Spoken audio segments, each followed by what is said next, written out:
അപ്പ എന്തോ ഇപ്പൊ ഒരു അങ്കിള് കമന്റ് ചെയ്തില്ലേ യൂട്യൂബില്, കുട്ടിത്തം മാറാത്ത മകന ഇപ്പൊ ഒന്നും പിടിച്ച് പെണ്ണ് കെട്ടിക്കരുതെന്ന്.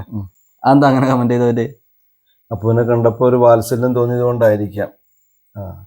കുട്ടിത്തം ഒക്കെ ഉണ്ട് എങ്കിൽ പോലും അത്യാവശ്യം തേപ്പ് അപ്പൂസിനിടയ്ക്ക് കിട്ടാറുണ്ട്. ഈ തേപ്പ് കിട്ടുന്ന സമയത്ത് ആള് വല്ലാതെ ഡെസ്പാവും.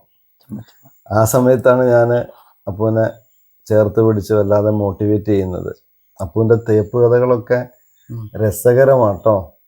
അപ്പോൾ സമ്മതിക്കുകയാണെങ്കിൽ ഞാൻ പറയാം ഒരു ദിവസം. നമുക്ക് ഒത്തിരി ചിന്തിക്കാനും ചിരിക്കാനൊക്കെ ഉണ്ട്.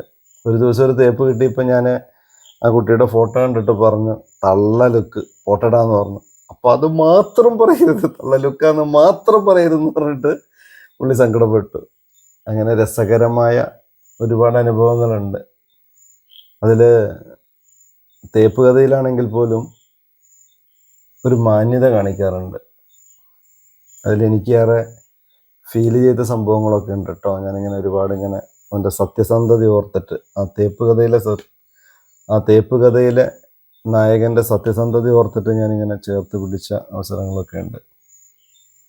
അപ്പോൾ സമ്മതിക്കുകയാണെങ്കിൽ അതിനെക്കുറിച്ച് പറയാം.